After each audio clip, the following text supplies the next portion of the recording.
What's up, y'all? It's Tabari, back again with another Tabari's Take. This time we're doing Interview with the Vampire 1994. So I wanted to do this one because I just finished season 3 of Interview with the Vampire, aka The Vampire Lestat.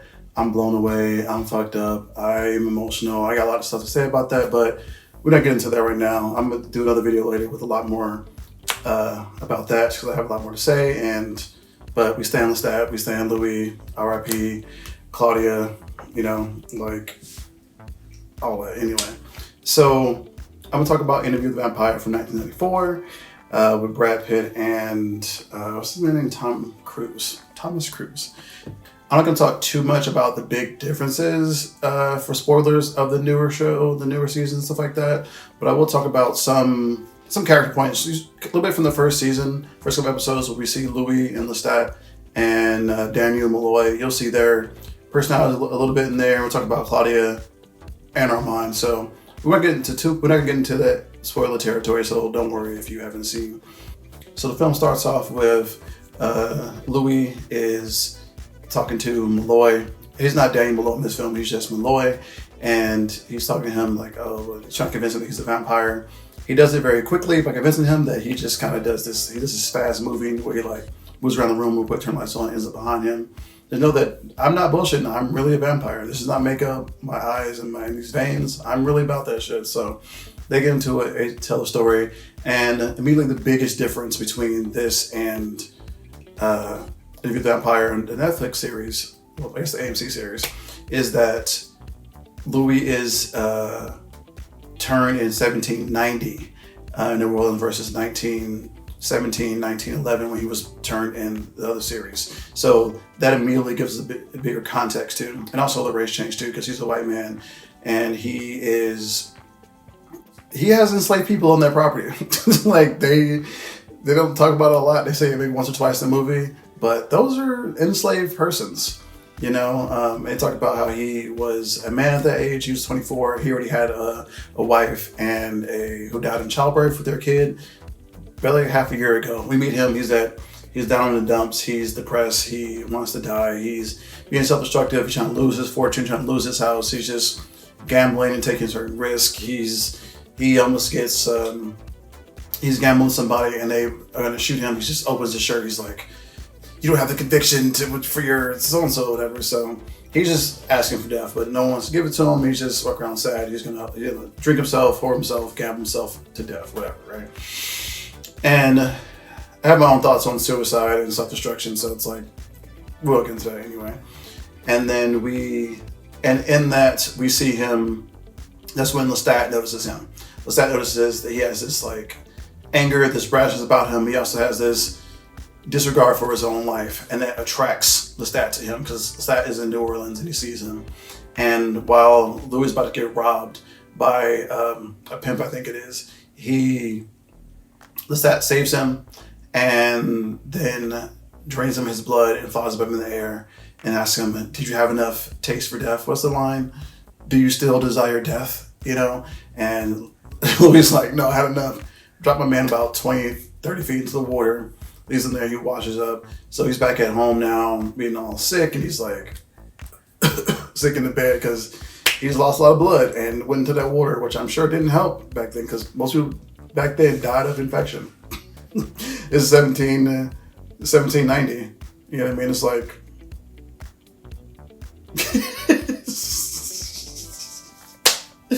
so anyway, so while in bed, Lestat comes in the house and he's teasing him, saying, I thought you wanted death, and saying this stuff, but he gives him a choice. He says, I'm gonna give you the choice that I never had. And we know a little bit more about that. That's spoiled territory about why Lestat says that to Louis. So he gives him a choice. Louis goes and watches last sunset ever. Well, not ever, basically. But he watches his last sunset as a human.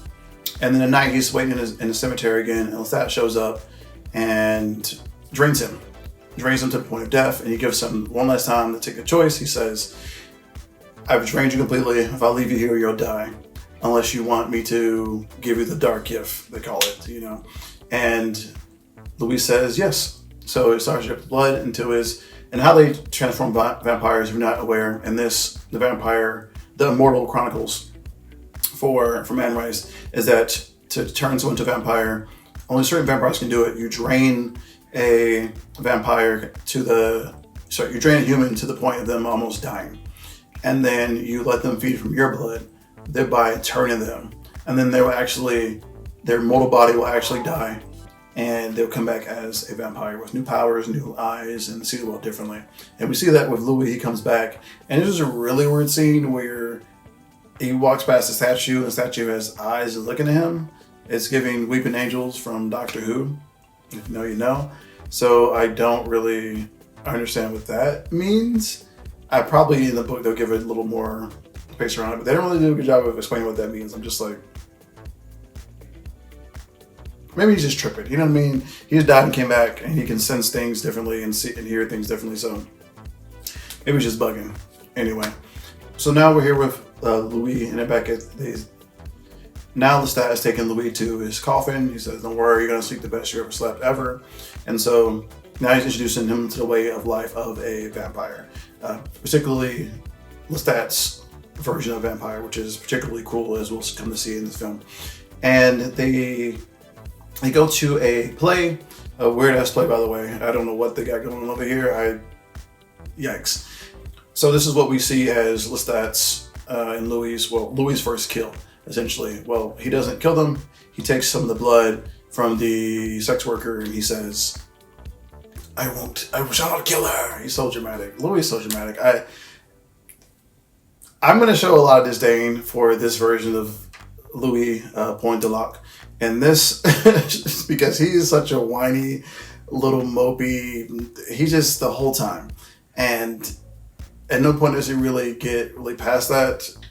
He accepts himself a little bit towards the end, but he's just so like, oh, I ain't gonna be an immortal, and I gotta kill people to survive, and I gotta do this. You chose this, Louis. Like, you wanted death. You had the choice. You had the chance to get it, and you chose the opposite of death, which is immortality, bro.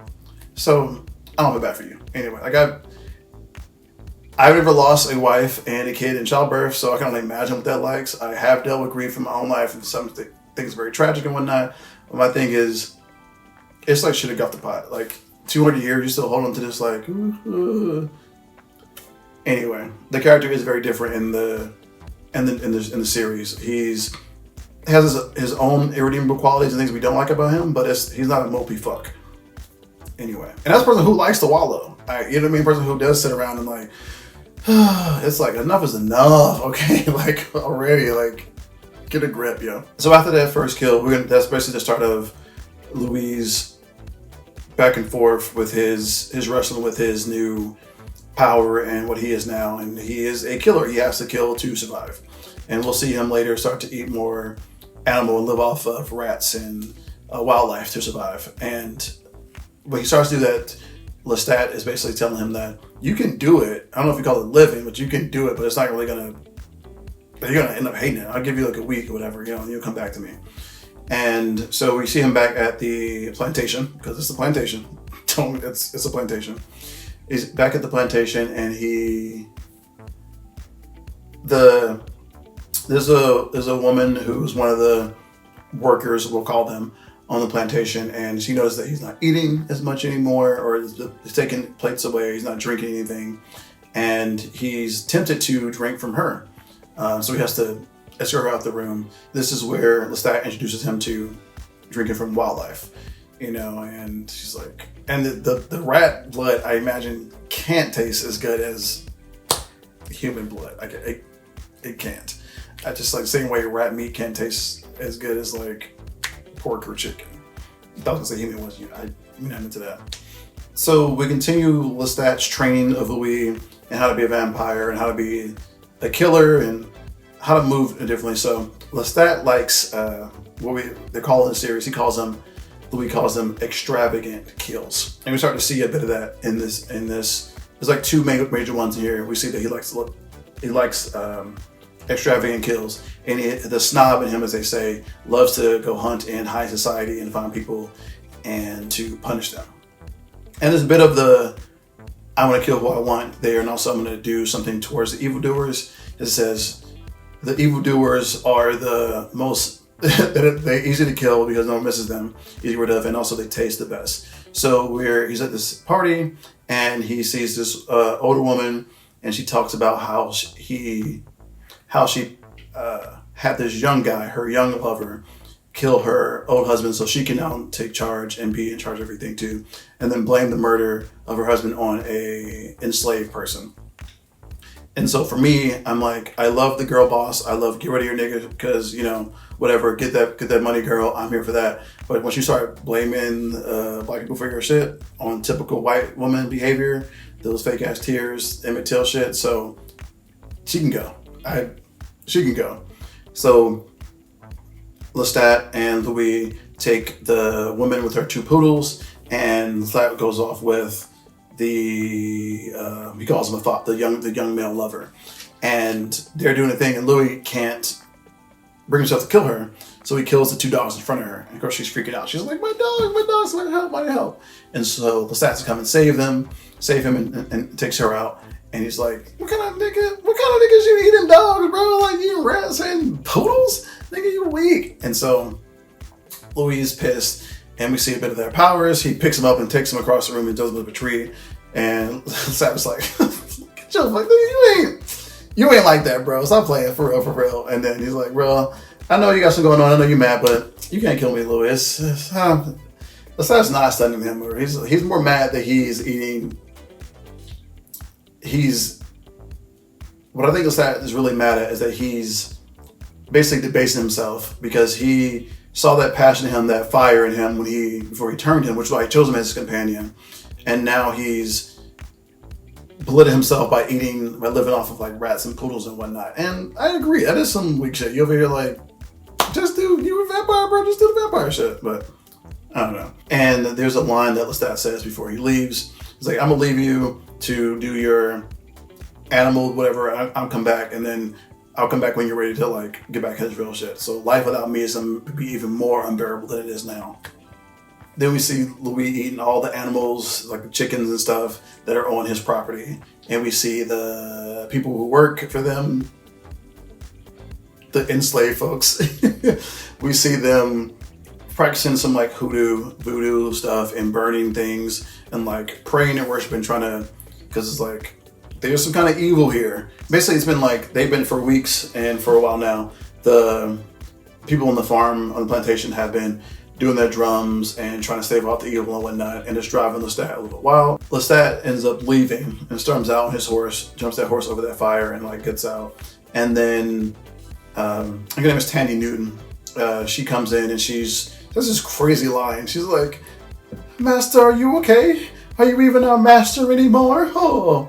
And Louis, because everybody see that they're not eating and they're not drinking, and they're never come out during the day, not doing what he used to be doing, and now all the chickens and animals are being bled dry. You know, not just killed or eaten by animals, but bled dry. And he knows some kind of evil going on, whether they see him or not. And they're blaming it a bit on Lestat, but ultimately they know there's some kind of evil shit going on in this house. While Danny Newton's character is in the room, Louis is overwhelmed by the hunger and bites her and ends up killing her, I think, or passing out. It's a bit unclear because he gives her body to the enslaved folks on his property, and he says, you're all free now. You're all free. Get out of here. The devil is here. Master is a devil. And he takes one of the torches. They were coming to torch there. They heard her screaming, so they come to torch him. And he burns the whole building down. You know what I mean? And lays down to die in the fire. He's being so dramatic. And so Lestat comes in, also drama as well, comes in and crushes the window. He's like, I'm going to live on the street, all the things that we own? What do you mean we? Nigga, this is my shit. For Louis. But anyway. So he takes him from the house, and then we see the scene of all the now freed people dancing and celebrating to the house burning down, to Master's house burning down. Right? And then they're in a cemetery, and Lestat's like, happy now, bitch? Now we're in a cemetery with nothing. You happy now? Louis like, we actually belong in hell. Lestat's like, there is no hell. Like, they wouldn't want us anyway. Like, there's no heaven, no hell, there's nothing, it's just here. And for Louis, he's now in his own hell. You know, he's on his own like self-prescribed hell, where he is now living in this in-between state where he's not really living, he's not really dead. He doesn't want to be the killer that Lestat is. He also doesn't have his own thing, so he's still holding on to his humanity. And he has some line earlier where he's like, "Forgive me if I still hold on to my humanity." He's so dramatic. Okay, so now they're effectively homeless, but they still have their money, and they are renting places on the waterfront. They're renting places around, and Lestat is still trying to get Louis to enjoy the killing with him. And so there's just 2 sex workers there, and Lestat has another one of his extravagant kills, where he's making out with one of them, drains them, and tells the other one, "Oh, they have no head for wine," as if they got drunk and like passed out. So he's like flirting with this one over here too, and he like bites her on the breast, and she is. We know from the series that having your blood drained is a bit of euphoric, and so she's been bitten, and she is very titillated, so it's like pleasurable for her. He steps away for a second, and she starts to realize that she is bleeding from the breast, so she doesn't freak out. And Lestat is like, "Kill her, put her out, kill her, Louis, put her out of her misery, yada yada." And Louis is like, "Nah, I'm not on that shit, bro. I'm really trying to kill her." And she's let her go, and he's like, "Maybe we should turn her." And then Lestat's like, "Do something, bro." And he takes her, takes her and throws her in the coffin and sits on top of that. And Louis is like, "Why are you doing this? Why are you fucking doing shit?" And Lestat's like, "I like it. I'm loving this shit. This is who I am. I love this." And that's their big beef. That's how they're butting heads, is that Lestat is such a enthusiastic, extravagant killer, whereas Louis doesn't even want to do it in the best of circumstances. So I don't know how they were ever going to be together anyway. Yeah, and then so he opens the coffin. So Lestat opens the coffin, and then she's like, "Am I dead? It's a coffin." And Lestat's like, "Yeah, I'm sorry, dear, you're all dead." And she's looking at Louis like, "Am I dead?" And Louis like can't handle this. He's like tormenting this woman and like messing with her. And eventually Lestat puts her out of her misery, and they go from there. It's a tough scene. After this scene, that experience, Louis is ready to go back on his wandering sad ass romp. So he goes to the city. He finds himself in a part of New Orleans that is dealing with the plague, and so he's like, "No one's gonna fuck me up over here. I'll just go with it. No one is. I'm gonna go back and be deaf and be sad and whatnot." And he stumbles upon Claudia, 11-year-old girl who is sitting with the corpse of her mother. Like, she's been dead for a while. Like, there's like visibly like decaying and whatnot. And she tells Louis, "My papa left and never came back. So like, can you help me get my mother, whatnot?" And Louis, again, overcome with the bloodlust, starts to drain and feed on Claudia. And Lestat shows up like laughing like, "This nigga here, bro. This philosopher, this big talking game, here you go," and starts making fun of him and his hypocrisy. "Here you go, this is what you are, bro. Stop acting like you're not this. Because as soon as you get away, as soon as you get a little more weakness, here you are back on the same shit again. And now you preying on it like a child. It's like, bro, what do you do?" Like, and Lestat is in his full grotesque bag. He starts dancing with the corpse of Claudia's mom. And he's like, "Wee!" He's like celebrating because like maybe Louis finally understands what he is now. He's like, "There's still light in Norman's eyes," and shit. It's a crazy scene. It's kind of gross, but it's also kind of funny. Definitely black humor, right? So Louis runs out. Now he's sad himself again. I actually cannot stand this version of Louis.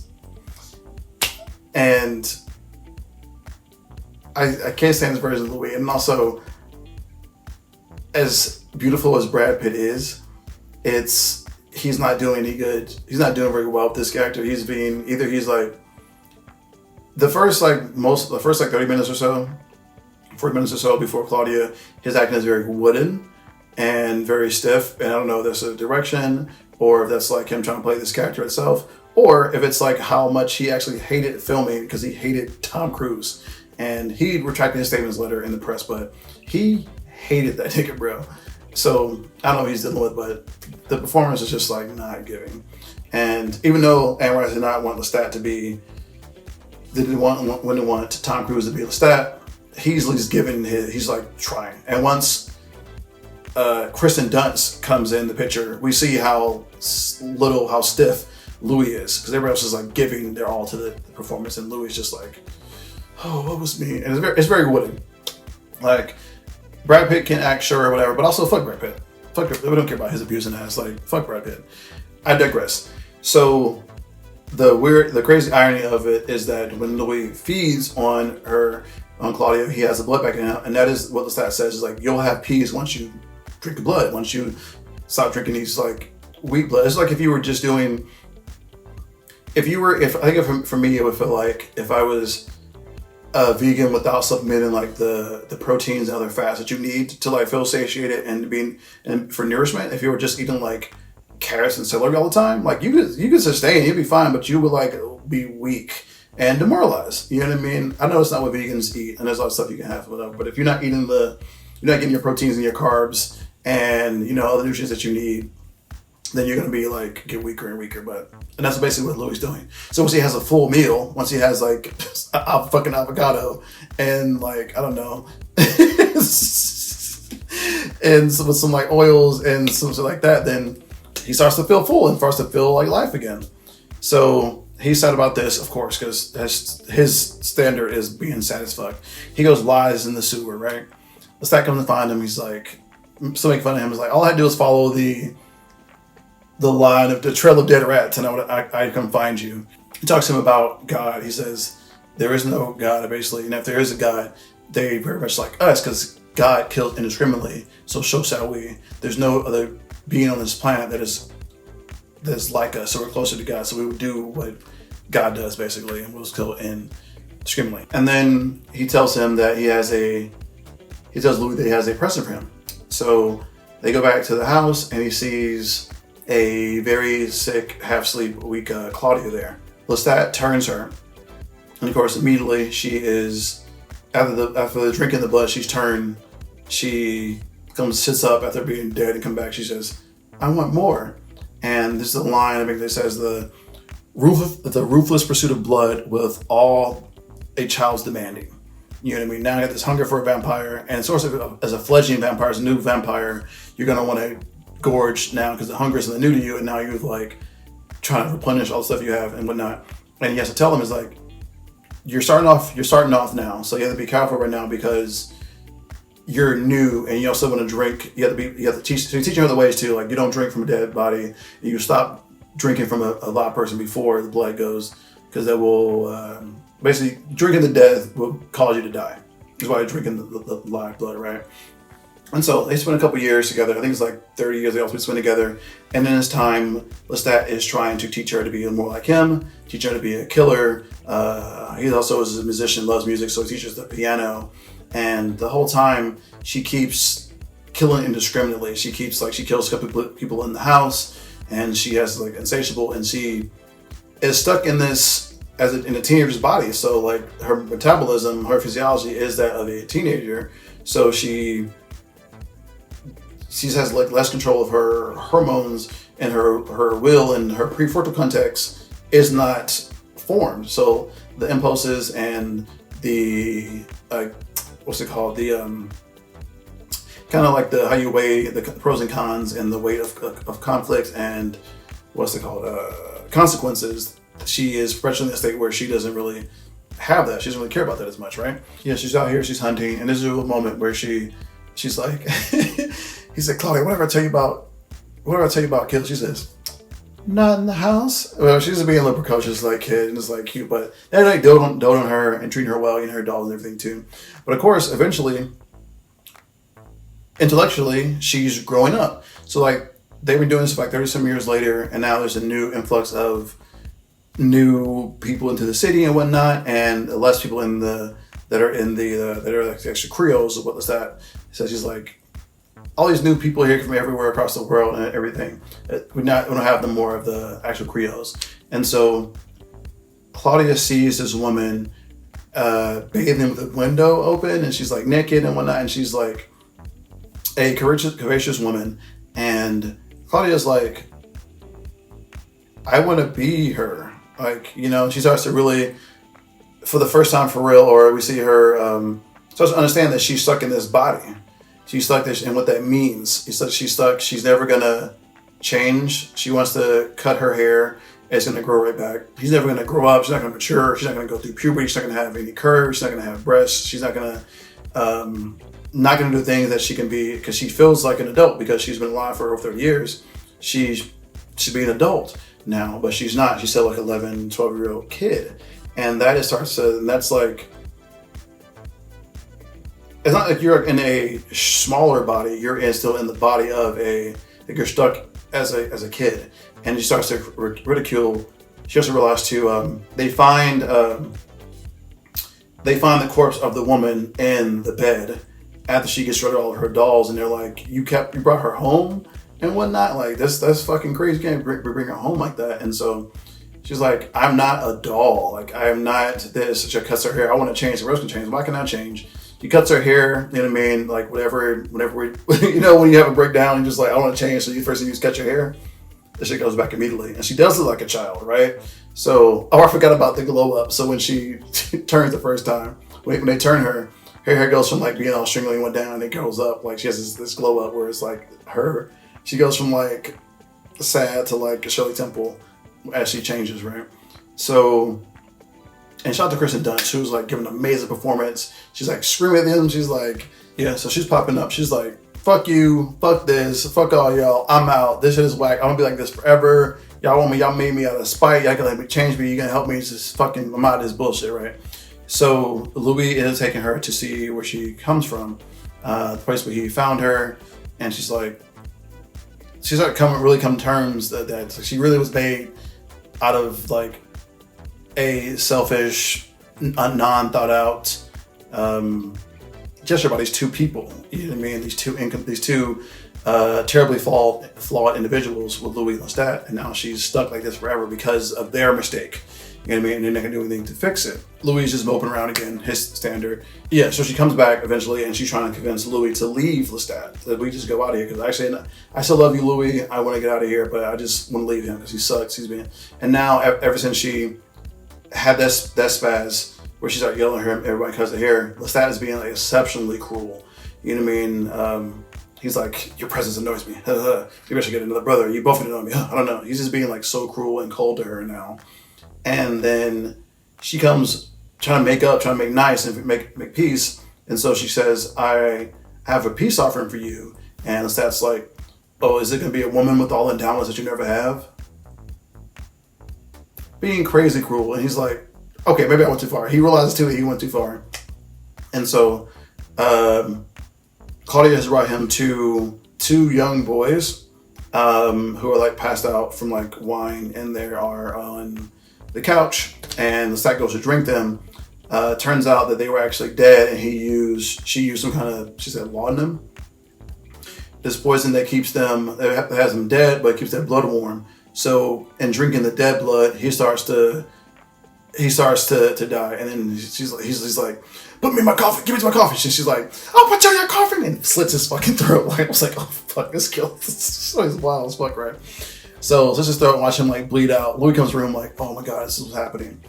And the show is both of them together, but here is all Claudia, because she's like, I'm sick of your shit, right? And so drains him, leave him there, and they take his ass and throw his ass in the swamp with the alligators and shit. And she's like, he belongs in with the other reptiles. She ate with that one. Takes a little more time in the quarter and the New Orleans, and they're trying to find all the history and everything so we educate herself, because she's trying to find out the vampire. She's like, it can't just be me, you, and that fucker Lestat. So she's trying to find any myths about it and trying to find some kind of lead, right?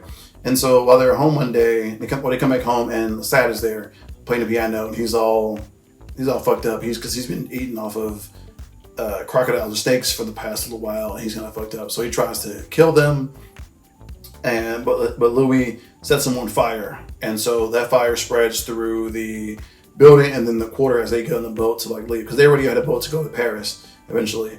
And so the boat's leaving that night, because the whole thing's about the fire, because fire is a bigger deal than it is in this time now, much like the disease, is that the buildings are gonna like, they don't have like holes of pressure. They don't have like the fire truck to come out. It's like a lot of buckets to throw stuff on there, and you have to like, the fire spreads more quickly, and within like an hour or so, 30 minutes to an hour, the whole quarter there against the shore is like ablaze. So they were going to take the boats and take out, because like, we're not going to catch on fire. So, and this is crazy shot of Lestat on fire climbing to the ceiling.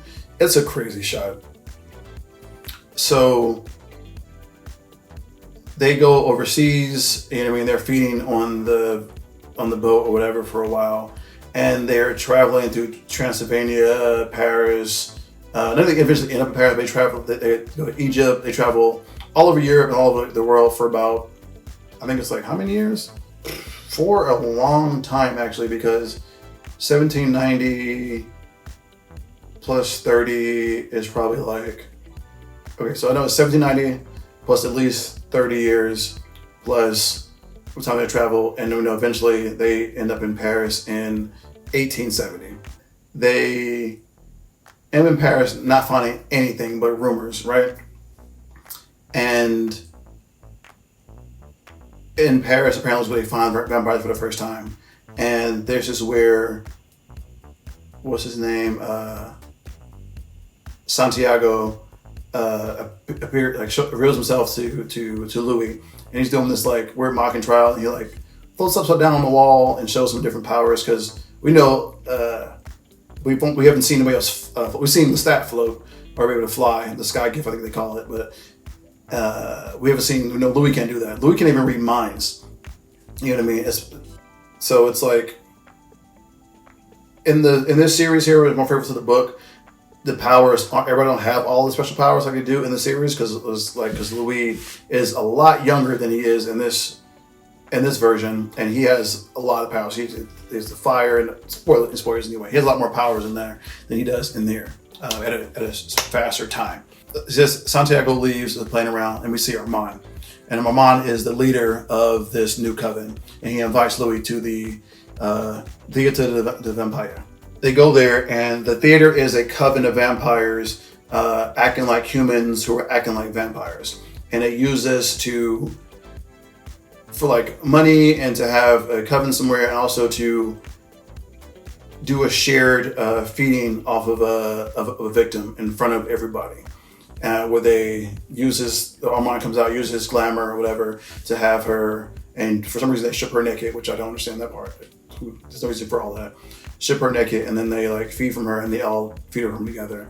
And the audience thinks that it's all fake, so it's just like laughing in your face, hiding in plain sight thing that the vampires are doing, that Louis thinks is like monstrous. You know what I mean? So they get invited backstage. They go downstairs, and they're in the coven, and they're talking a little bit. And so we have Louis and what's the man's name? Armand. They're talking for a bit. Oh, also in the scene we have this. Armand brings his little boy up, who is like an aperitif for blood, and he just has Louis just bite him a little bit and give him the blood, which I'm not a fan of. It's gonna be the two boys that Lestat likes when he that were his downfall, and then everything with Claudia and that kiss later that she has with Brad Pitt. That I'm not a fan of that. I'm not a fan of that. Illuminati concerned. Armand is talking to Louis, and Louis has a bunch of questions, and Armand is playing kind of on some bullshit. He's like, "You have questions, or do I have answers?" He's playing some bullshit too, basically saying that this is who we are. Is it evil to be evil? If you know that you're being evil, or you're being evil, if you know that you're being good, is that because you're good just because you have knowledge of being good and whatnot? So they have a bit of a debate. But essentially, it boils down to is that Armand doesn't know any more about the source of all vampires than anybody else, than Lestat knew. And Armand is 400 years old. And so Louis is like, it's just feared, it's just us. It's gonna be sucking forever. It's gonna be shit forever. It's gonna be us vampires forever, and we all suck, and it's gonna be like that forever. We go back to Claudia, and Louis they're back at that place, and Claudia is basically saying that he likes you. Armand is unhappy. He likes you. He wants you as his companion, and like, I need you, like, you're not seeing it. Like, you're just gonna leave me again. You're gonna leave me. And so eventually, I think in a scene or two later, she brings Madeline back, who is gonna be her. She wants her to change, to transform her. Okay, I'm gonna mix it up. There's a scene where Armand and Louis are talking again, and this is where Armand reveals that he knew Lestat before then. He's like, he died. I know enough to not mourn him. And so they finally have a little talk right there. And so when He also tells Louis that to have a vampire that young is a crime. Like there's only she's too young to sustain herself. Like she's too weak to protect herself, and she's gonna be in that stage forever. So it's like it's a crime, kind of a crime against you, not humanity, but vampire humanity. From humanity, from period. Anyway, Claudia convinces Louis to turn Madeline. After him and hiding a little bit, he turns him because she's like, I'm gonna be like this forever, and you already chose Armand. You're gonna leave me. So before you leave me, give me a companion. She's like, I still love you, Louis. It's all love, bro. But I know what's about to happen, bro. You're gonna leave over here. He likes you. You like him. It's gonna be his own thing too. And they really downplay the homoerotic homosexuality nature of it all because it's just like they're just attracted to each other, and there's no romance at all between the men in here because it's like, why are they so attracted to each other? You know, is they're interesting. Come on. Right after he turns them, he's like laying on the being dramatic ass fucking Louis again. Over here, arms laying on the fucking like on the patio, and he's like, it wasn't just a woman who died in there. It was the last dregs of my humanity. Oh, I'm like, bro,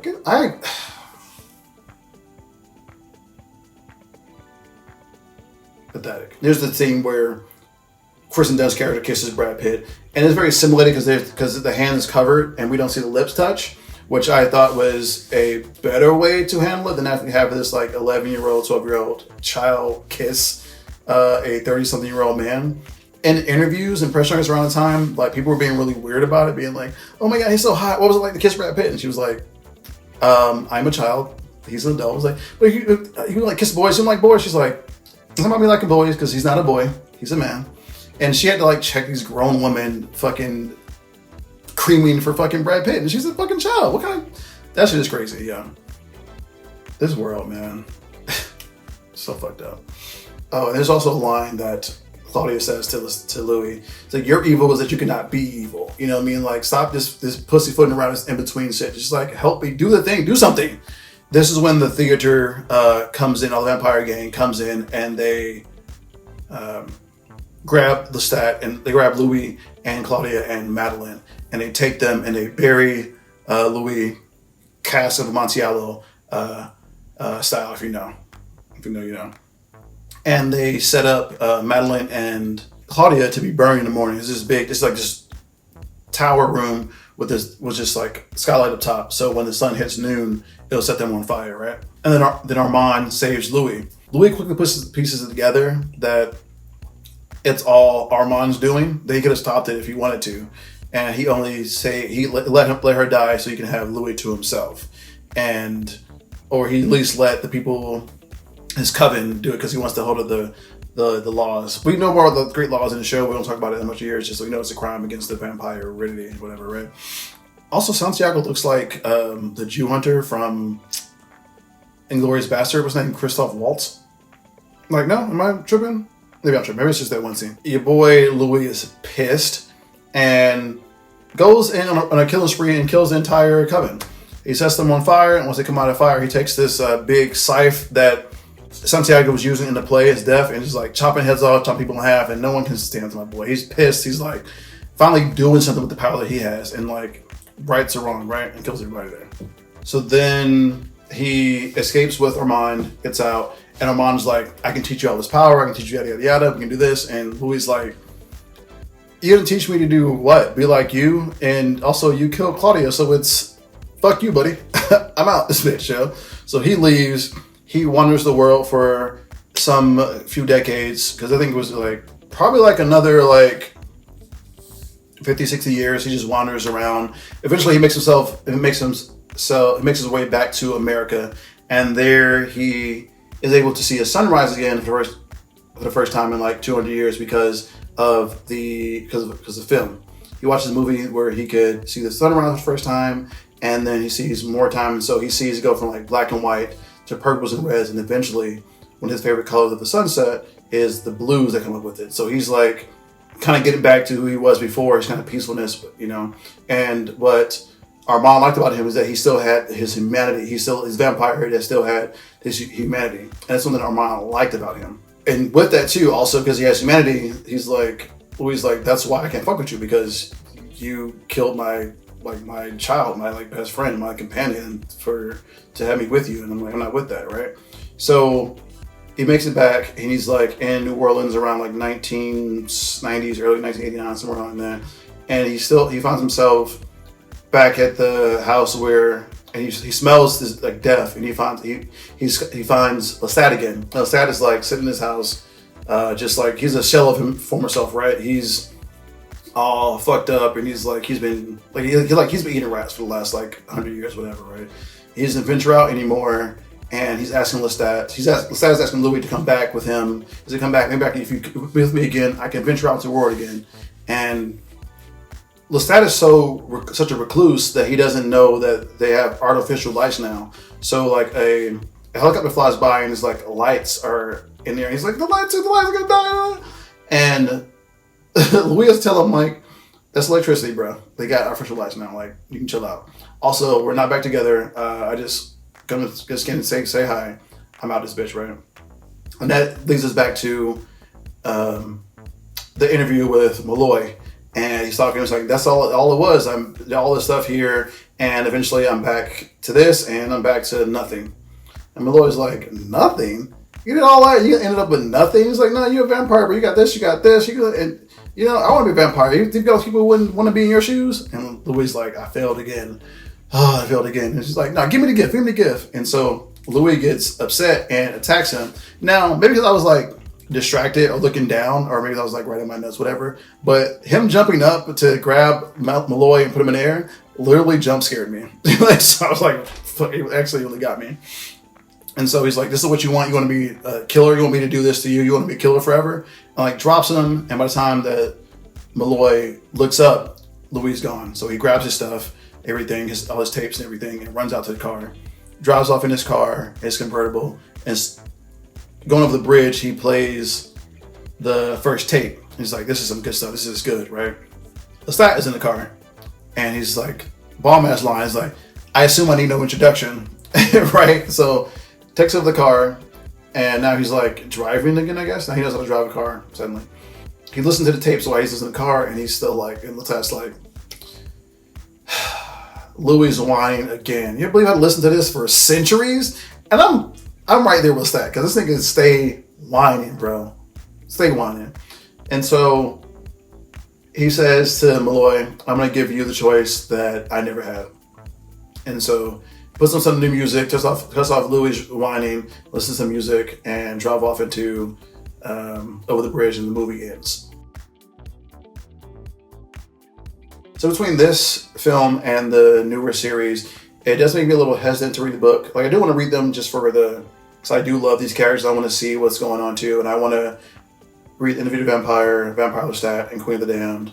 I think I have Taltos and one other book of this in this series in here. I think I have like Merrick. I want to get more into that world and see what she's got going on, and see if I actually like Anne Rice's writing.